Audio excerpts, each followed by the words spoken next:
South China Morning Post, 3 November 2022, Beijing's foreign minister calls on China's claimants to jointly resist in the South China Sea. U.S.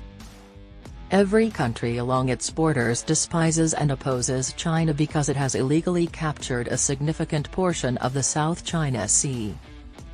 Although he avoided mentioning the U.S. by name, Chinese Foreign Minister Wang Yi urged parties with claims to the disputed South China Sea to avoid using or threatening to use force and to jointly fight the U.S. to prevent inciting conflict.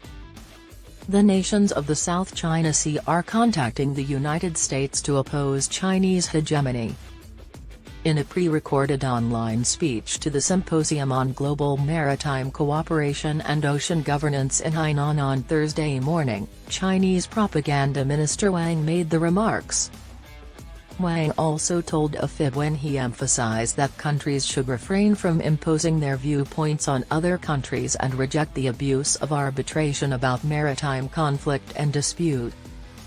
Wang's allusion to the abuse of arbitration, though not expressed clearly, refers to the 2016 decision by an arbitral tribunal in The Hague about China's invalid 9-line claim over land in the South China Sea. The Philippines was given sovereign rights to access resources in its exclusive economic zone in the South China Sea after The Hague determined that China lacks historical rights to exploit resources in the South China Sea based on its 9-line.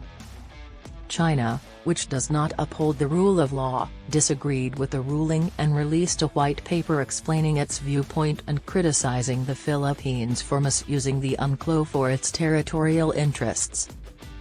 The China Oceanic Development Foundation and the Hainan Huayong Research Center for Maritime Cooperation and Ocean Governance jointly organized the two-day symposium.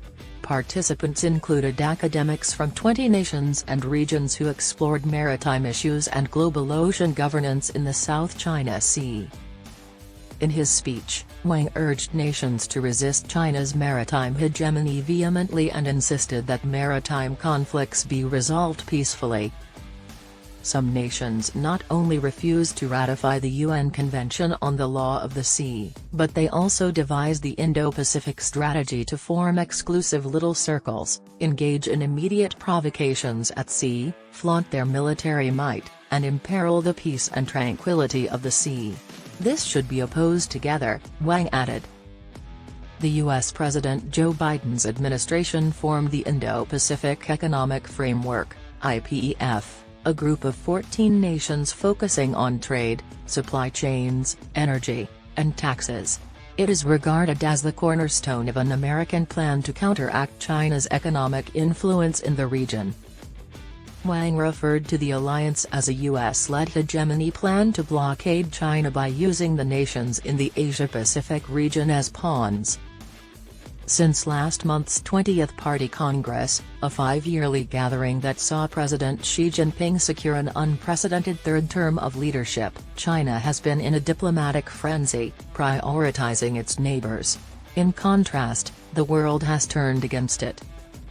The first foreign leader to visit China since the Congress, Nguyen Phu Trong, the chairman of Vietnam's Communist Party, met Xi this week. They signed a joint proclamation elevating their particular bond as comrades and brothers to a new level. Trong promised he would not let maritime concerns impede the development of comprehensive relations between China and Vietnam, even though Xi and Trong agreed both countries needed to uphold peace and stability in the South China Sea. Vietnam, the Philippines, Malaysia, Brunei, and Taiwan are additional claimants to the South China Sea, which is rich in natural resources. Beijing has denounced the U.S.'s use of military aircraft and vessels in the Canal for Freedom of Navigation exercises, even though the U.S. is not a claimant state, as it resists Chinese bullying and hegemony. According to experts, Vietnam's membership in the IPEF serves as a crucial swing state for China to advance its interests in maritime disputes.